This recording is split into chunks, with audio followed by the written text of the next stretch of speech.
Alright guys, so I've got some more parts here.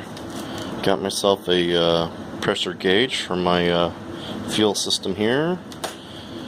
Got locally at the local O'Reilly's. They had to order it, but it only took a day to get in, so it wasn't a big deal as far as having to wait. A 1 to 4 psi fuel pressure regulator from Holley. Was not bad in price. Was like $30 for that.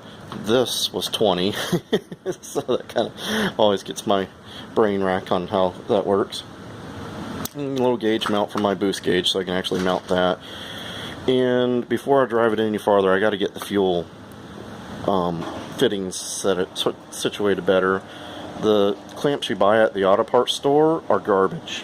They just fold right over. And at Ace, they had the 8L clamps, which are a brand name. These I think are stainless, and my washing machine is not happy lately.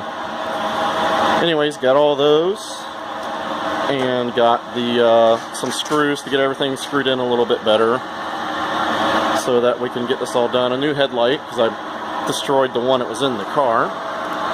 And then I bought the expensive thing, some hose. This is just like a water line. It's PVC. It should stand up okay for what I'm doing to run to the breather box.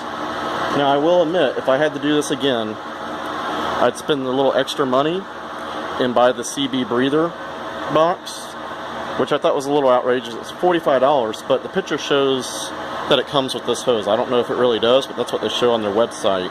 And the other thing is the fittings are like already in there. It looked like they were brass fittings shoved in there instead of these fittings.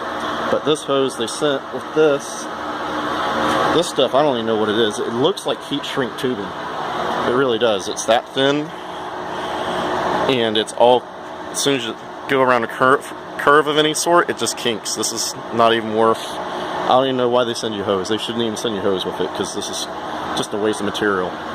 You know, somebody out there trying to get their wiring together would have loved this for their wiring loom. I guess that's what you could use it for, is a wiring loom, you know.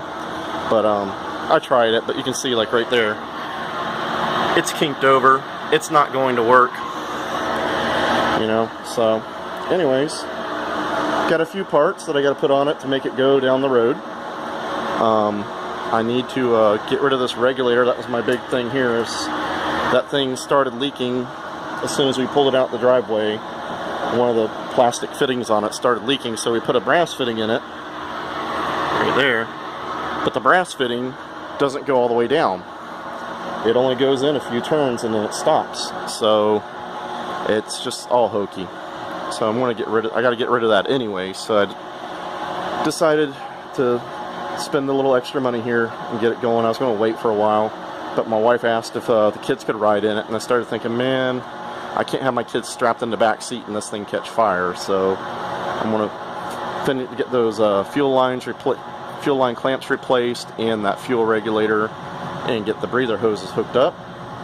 And then I got to cut a hole in the deck lid for the carburetor, and a couple of turns on the wing nut to get the clutch adjusted a little better, because it engages right at the bottom of the pedal. You just let out just a hair off the floorboard, and it's boom, it's right there. So I like it to be up at least in about an inch or two, so you get a little warning when you're trying to creep into the clutch a little bit. But that's it, boys and girls. We're gonna make a nicer video of it running and everything for you guys. I'm just trying to get some of these loose ends, because we just got it to run and ran off with it, and you know, was happy that it ran, and just wanted to make sure it didn't leak. I gotta clean up my driveway.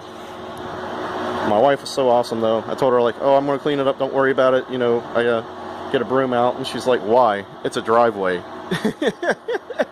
I was like, I love you, babe. I'll clean it up still though. I can't stand it.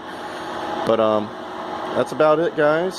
Like I say, if you buy the cheap breather box, the breather hose is garbage. Don't even use it. If I were to do it again, I'd buy the CB breather, because it looked like it came with a much better hose, even though it was more money.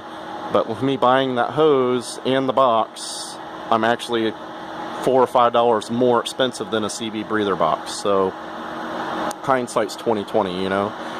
Also, I would have bought a fuel pressure regulator when I was ordering from CB. I'd rather had theirs, but theirs was double the price of that. Although I think theirs is a better quality unit than that. So, just some little tips there. That's what's going on there. I'm gonna try and get this thing back together. There's a car show this weekend. I'm gonna try and see if I can get it to run and drive it down there. So I just got to fix these little odds and ends, and then we can start making a real video of it driving down the road, and you guys can hear it better. Hopefully I can figure a way to get the audio a little better. Lately I've been using my cell phone in the video, so that's not the best audio.